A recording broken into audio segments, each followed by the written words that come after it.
c'est un exercice beaucoup plus difficile. En effet, ce coup-ci, je peux vous assurer, mes amis, mes sœurs, que la chanson qui va suivre ne vous concerne pas. Je vois la mine béate et bien heureuse de vos compagnons, que vous n'avez rien à voir là-dedans. C'est une chanson tout à fait personnelle qui ne concerne que moi, et pour laquelle Schubert, qu'on applaudit très fort,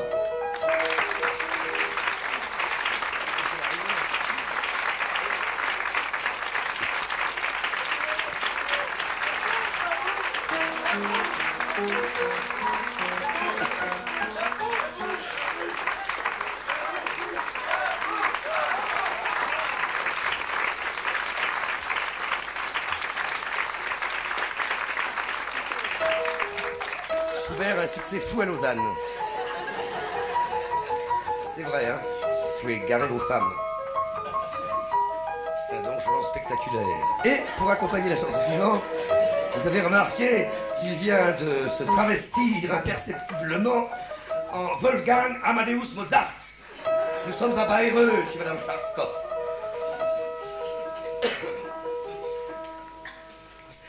Voilà, c'est pour accompagner une chanson que je dédie à ma première femme qui était une salope.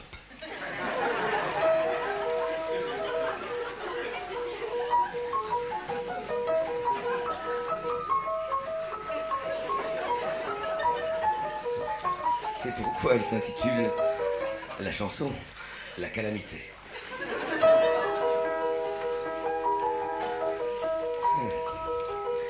C'était... Merci Schubert. Oui, il paraît qu'il n'a pas changé. Le contraire m'eût étonné. Petit mais pas con. Elle habite maintenant à Montréal. Pauvre Québec.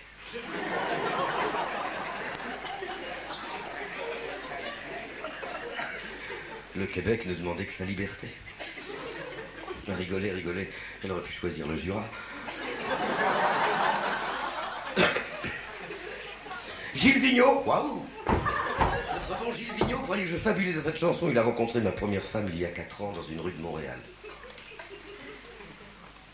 Quand il est rentré à Paris l'été suivant, il m'a dit « Maudit Chris, maudit tabernacle, maudit Fanon. Je comprends maintenant pourquoi quand tu chantes, t'as l'air d'un saule pleureur. »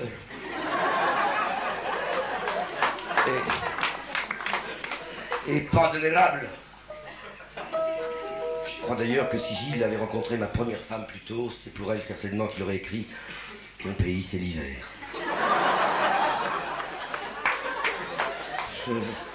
Je retire ce que je viens de dire, car Mon pays, c'est l'hiver, c'est une très belle chanson.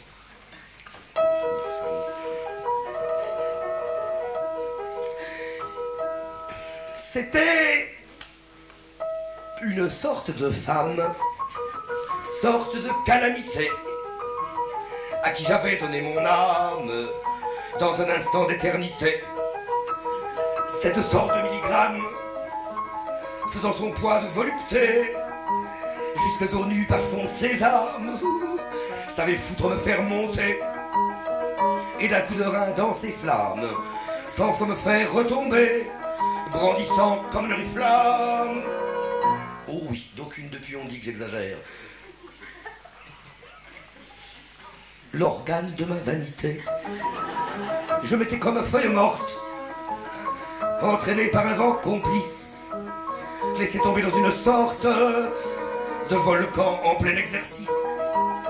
Ce qui veut dire en d'autres termes, pardonnez-moi si je n'en sais, pour vous chanter de moins ferme, que par les fesses elle me tenait.